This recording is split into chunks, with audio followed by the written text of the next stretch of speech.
Hai, Assalamualaikum warahmatullahi wabarakatuh. Kembali lagi bersama saya Lutfi Listiawati. Saya mahasiswi jurusan akuntansi di Politeknik Negeri Medan. Di video ini saya akan membahas mengenai sistem informasi akuntansi kasus 9 dari buku Praktikum Sistem Informasi Akuntansi penerbit Salemba 4 edisi 2, yaitu mengenai siklus aset tetap.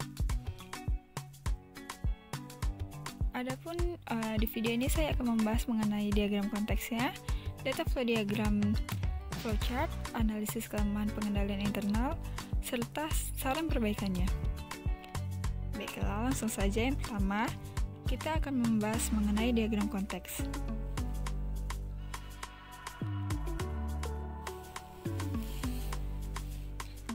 Departemen Produksi melakukan permintaan pembelian aset tetap. Kemudian pembelian langsung diproses karena tidak adanya otorisasi formal perusahaan. Departemen Produksi kemudian mengirimkan syarat dan kontrak pembelian yang berkaitan dengan tukar tambah, tanggal pengiriman, pembiayaan, jaminan, dan layanan servis kepada pemasok.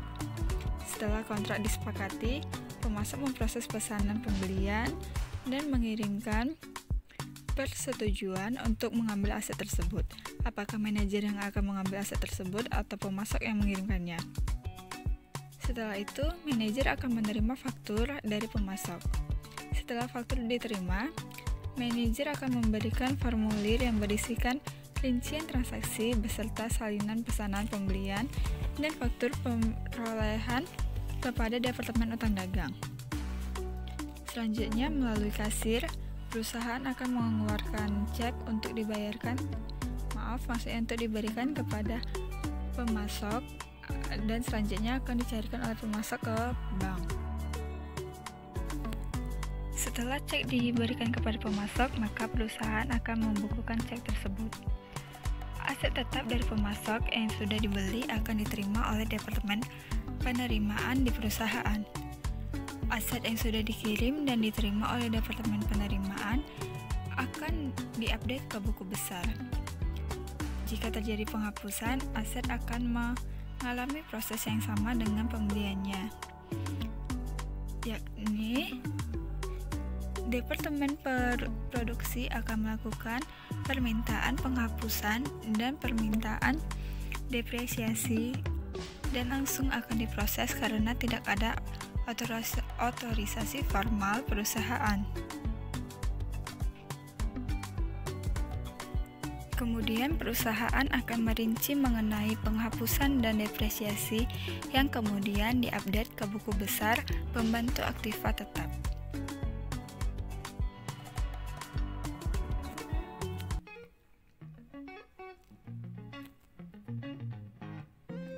Selanjutnya kita masuk ke data flow diagram.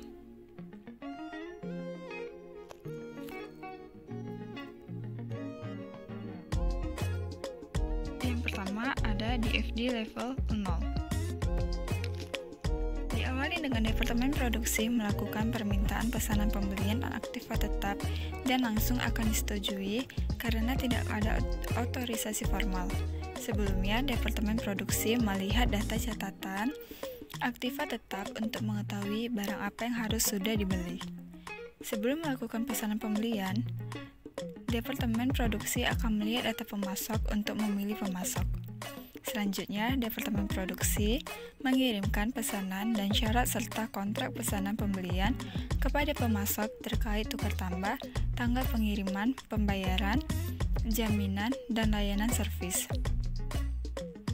Setelah kontrak disepakati, pemasok akan mengirimkan faktur beserta pemberitahuan perihal pengambilan aktiva, apakah diantar pemasok atau manajer yang akan mengambilnya.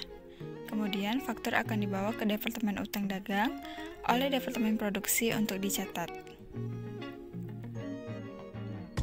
Pemasok akan mengirimkan slip pengepakan dan aktiva ke Departemen Penerimaan. Selanjutnya, Departemen Penerimaan akan mengeluarkan laporan penerimaan dan dikirimkan ke Departemen Utang. Setelah aktiva diterima, maka perusahaan akan mengeluarkan kas dengan mengirimkan cek kepada pemasok sebagai pembayaran dan nantinya cek tersebut akan dicairkan pemasok ke bank. Pencatatan yang dilakukan oleh Departemen Utang Dagang terkait faktur dari proses pembelian, laporan penerimaan dari proses penerimaan, yang nantinya output dari pencatatan adalah data biaya aktiva yang akan dibawa ke akuntansi aktiva tetap, dan voucher jurnal yang akan diinput ke buku besar. Proses penghapusan dan depresiasi aktiva diawali dengan permintaan dari Departemen Produksi dan langsung disetujui karena tidak ada otorisasi formal. Sebelumnya, Departemen Produksi akan melihat buku pegangan untuk mengetahui aktiva mana yang akan dihapus dan depresiasi melihat dari umur ekonomisnya.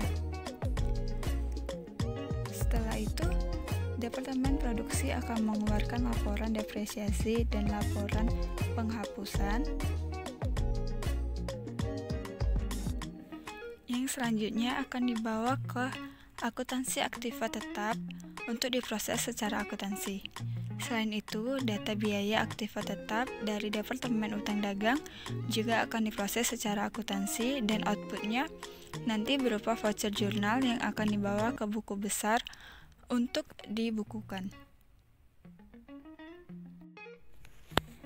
Selanjutnya, di FD level 1, Departemen Produksi akan mengirimkan permintaan pembelian, tapi sebelumnya Departemen Produksi akan memilih pemasok dengan melihat master data pemasok.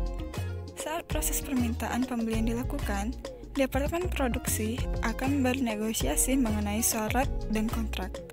Setelah syarat dan kontrak di ACC pemasok, maka pesanan akan diproses dan pemasok mengirimkan faktur dan salinan pesanan pembelian.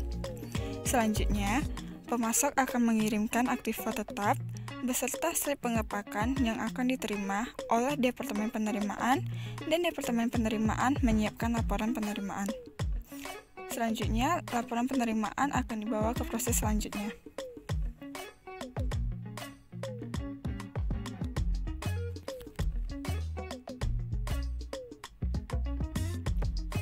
Berikutnya, di FD level 2, laporan penerimaan masuk ke proses pengeluaran kas sebagai informasi untuk dikeluarkannya cek oleh kasir untuk selanjutnya dikirim ke pemasok sebagai pembayaran.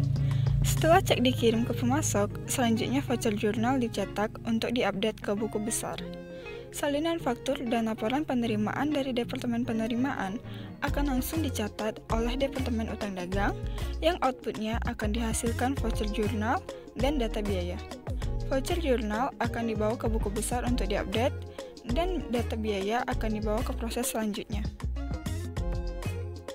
Berikutnya, di FD level 3.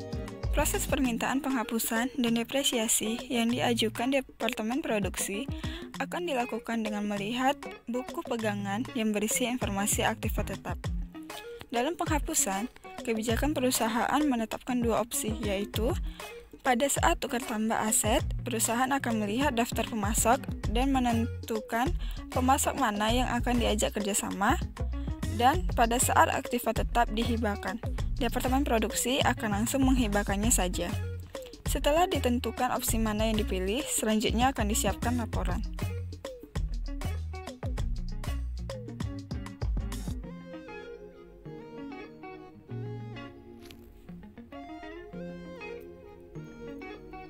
Selanjutnya, di FD level 4. Laporan penghapusan dan depresiasi serta data biaya akan dibawa ke akuntansi aktiva tetap untuk diproses secara akuntansi, dan voucher jurnal dibawa ke buku besar umum untuk diupdate, dan buku besar pembantu aktiva tetap juga diupdate. Selanjutnya, masuk ke flowchart. Dimulai dari Departemen Produksi menyiapkan pesanan pembelian, lalu pesanan pembelian dikirimkan ke pemasok, kemudian pemasok membuat faktur, lalu kemudian faktur serta aktiva dikirimkan ke Departemen Penerimaan. Setelah Departemen Penerimaan menerima aktiva dan faktur, kemudian Departemen Penerimaan membuat laporan, kemudian faktur dan laporan penerimaan dikirimkan ke Departemen Utang Dagang untuk selanjutnya dibuat voucher jurnal. Voucher jurnal dikirimkan ke buku besar, faktur laporan penerimaan dikirimkan ke kasir. Kemudian kasir mengeluarkan cek dan mencetak voucher jurnal. Cek dikirimkan ke pemasak sebagai pembayaran. Kemudian voucher jurnal dikirimkan ke buku besar. Departemen produksi memeriksa aktiva dan membuat laporan. Kemudian laporan depresiasi dan laporan penghapusan dikirim ke buku besar. Setelah buku besar menerima laporan depresiasi, laporan penghapusan, dan voucher-voucher jurnal, kemudian buku besar memperbarui buku besar umum dan buku besar pembantu aktiva tetap. Selanjutnya, masuk ke analisis kelemahan pengendalian internal. Dari siklus yang saya buat, terdapat dua kelemahan, yaitu otorisasi, tidak ada otorisasi untuk pembelian dan penghapusan aktiva. Yang kedua, ada pemisahan tugas, yaitu tidak ada pemisahan tugas antara yang membuat pesanan dan pembelian. Dan terakhir kita masuk ke saran perbaikan. Adapun saran perbaikannya yaitu untuk otorisasi, harus ada otorisasi dalam pembelian maupun penghapusan aktiva agar direktur juga mengetahui jumlah aktiva yang ada di perusahaannya. Kemudian untuk pemisahan tugas, harus ada pemisahan tugas yang jelas agar tidak ada kecurangan yang terjadi. Baik, itu saja sih yang bisa saya sampaikan. Mohon maaf apabila ada kesalahan kata. Terima kasih untuk yang sudah menonton. Jangan lupa like ya. Assalamualaikum warahmatullahi wabarakatuh.